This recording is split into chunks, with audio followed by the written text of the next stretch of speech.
Continuamos. Mujeres a la Tribuna. Mujeres a la Tribuna, Radio Ciudadana 660 de AM. El tema del día de hoy, trabajo de la Red Nacional de Refugios y su participación ciudadana. Bienvenida. Gracias, Maru. Estamos hoy conversando con la directora de la Red Nacional de Refugios, Wendy Figueroa Morales, psicóloga feminista, que entiende estas cuestiones desde hace muchos años, que se ha metido a fondo, que ha hecho modelos de atención. Y sobre todo, nos decías, Wendy, tiene que haber una corresponsabilidad del Estado mexicano, de política pública, con perspectiva de género, con sensibilidad y sobre todo con funcionarios, servidores y servidoras, funcionarios públicos que entiendan y que estén sensibilizados con estas problemáticas.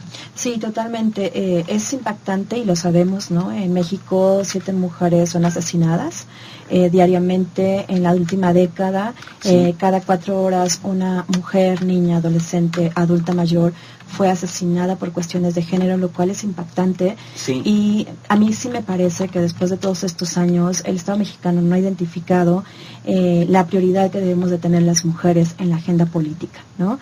Realmente en el tema, por ejemplo, de refugios, no somos una política pública, no estamos realmente dentro de un presupuesto como un programa específico, sino que estamos dentro de un presupuesto, de un proyecto, de un programa y de un subprograma, de tal forma que eso hace visible cómo las violencias contra las mujeres se justifican y además se invisibilizan, ¿no? Sí. Los refugios, prevenimos feminicidios, es un hecho, pero si no estamos informados como servidores y servidoras públicas de que hay estos espacios de protección, las víctimas no los conocen. Muchas de las mujeres que llegan a nuestros espacios nos dicen, si yo hubiera sabido que esto existía antes, hubiera salido de ese espacio. ¿Y qué nos encontramos? Que realmente quienes deben de tener, de acuerdo a su competencia y al sistema de la atención, prevención y sanción de la violencia contra las mujeres, la obligación de informar a las mujeres que hay estos espacios de protección como mecanismos que tiene pues la sociedad civil y el Estado, realmente no se los notifican. Esto viene a incrementar lamentablemente el número de feminicidios. Claro. No obstante, aquellas mujeres que conocen que existimos pues tienen un proceso integral, pero también es muy importante decir, ser realistas, que lo que nosotros podemos hacer como sociedad civil no para nada no subsana la responsabilidad, el compromiso y obligación, yo lo pondría así, claro, del Estado mexicano en garantizar que realmente el derecho de las mujeres a la vida libre de violencia exista, órdenes de protección, sanciones, reparación del daño, realmente procesos que se lleven a cabo en contra de los agresores no existen. Eso me parece que es fundamental y que el Estado mexicano tiene que identificar que tiene que ser una política de Estado, no de gobierno, ¿no? Porque eso sucede, que pasa un gobierno, claro, y entonces los intereses y las prioridades cambian dependiendo del gobierno que está en turno.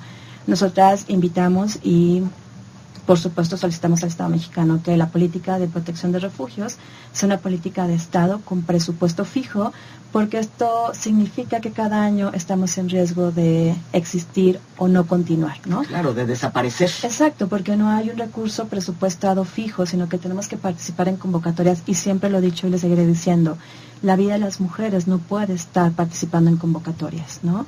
La vida de las mujeres tiene que tener un presupuesto determinado, simple y sencillamente porque somos sujetas de derecho, porque somos humanas y somos más del 50% de la población mundial, ¿no? Y eso implica que si las mujeres están bien, pues la sociedad va a estar bien, ¿no? Entonces, claro, me parece que eso es algo que se invisibiliza, y si yo cuestiono mucho, en lugar de que el gobierno, el Estado atienda la problemática, me parece que está administrando la violencia, ¿no? Así es. Y bueno, ya tienen estadísticas. Y hay estadísticas como el ENDIRE, ¿no? Que dice un porcentaje altísimo de mujeres han sufrido algún tipo de violencia. Justo, ¿no? Y que cada año pensamos que se va a disminuir estas cifras y lamentablemente no es así.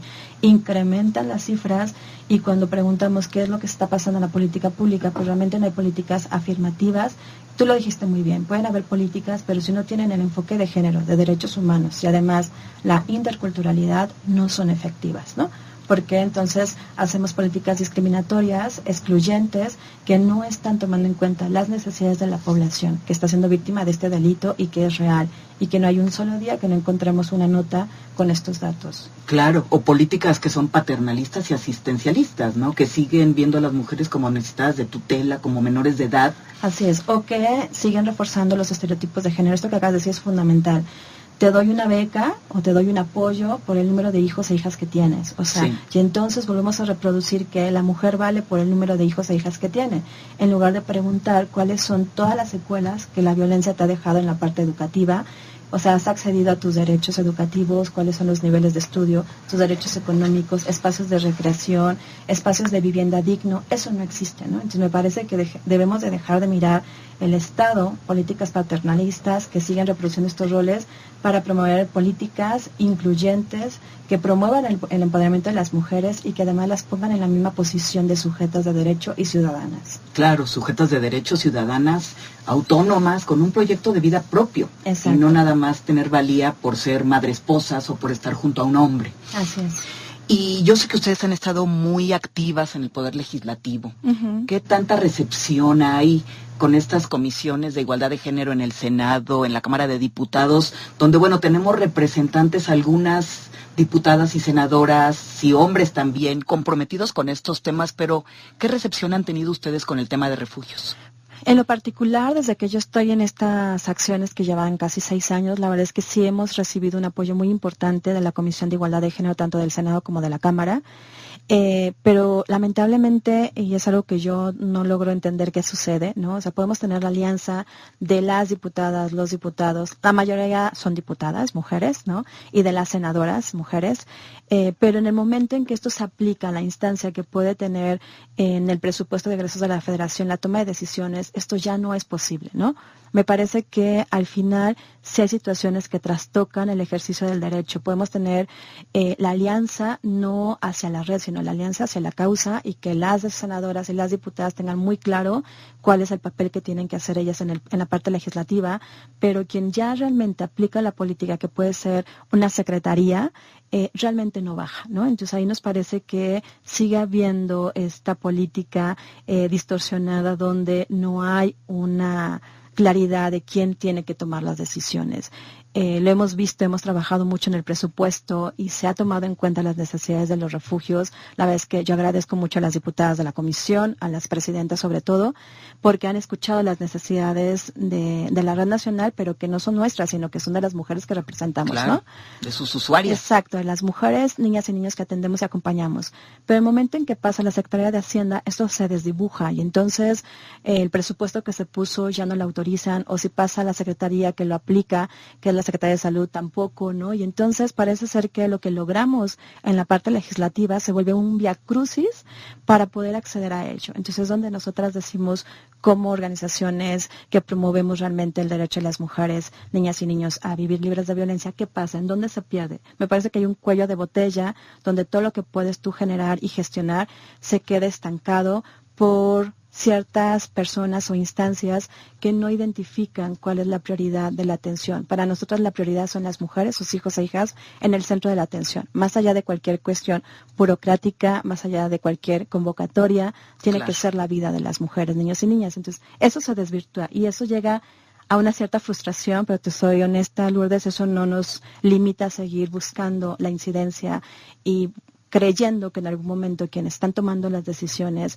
van a poder mirar con perspectiva de género y derechos humanos las necesidades reales, ¿no? Y que dejemos de lado todo este rollo burocrático de procesos que, tú lo sabes muy bien, los procesos limitan y obstaculizan. Entonces, creo que tenemos desde esta horizontalidad que buscar alternativas para que sea más viable el ejercicio que por derecho tienen las personas a vivir libres de violencia. Claro, y ahorita escuchándote, creo que también tiene que ver con la capacitación que se les debe dar a los 3 órdenes de gobierno y a los 3 poderes, porque claro, donde se va atorando esto, como tú bien dices, burocráticamente, es esa no sensibilidad de las problemáticas que tienen que ver con las violencias. Justo, y que creo que tenemos que pasar, lo dijiste muy bien, todo mundo creo que estamos sensibilizados en el tema, pero hay que dar un brinco a la capacitación y la profesionalización, que no es lo mismo, ¿no? O sea, podemos estar sensibles en el tema y saber que mujeres mueren y que hay necesidad de tener una atención, pero la capacitación y la profesionalización con estos 3 enfoques que son fundamentales, teóricamente hablando, y en la práctica, hacen la gran diferencia, ¿no? O sea, cómo tú estás formada y profesionalizada desde el enfoque de derechos humanos, perspectiva de género, y la interculturalidad marca una gran línea en la atención. Claro.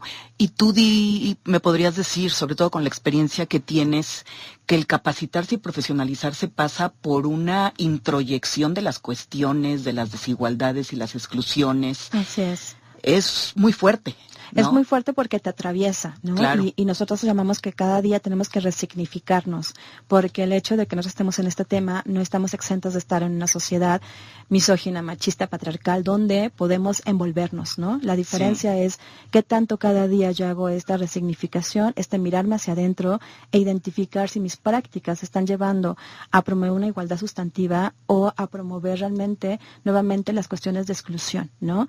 A veces se habla de una discriminación positiva y yo creo que eso es algo como muy entre comillas y tendremos que identificar si realmente es una discriminación positiva o al final de cuentas sigue habiendo una discriminación y buscamos más bien la inclusión desde el respeto a las diferencias, ¿no? Que yo más bien hablaría de eso y por supuesto el hecho de que quienes están accediendo o ejerciendo la promoción del acceso a la justicia tendrían que estar capacitados, profesionalizados, pero también en campo, ¿no? O sea, es muy distinto estar en la teoría a estar en el campo, a acompañar a las víctimas y escucharlas.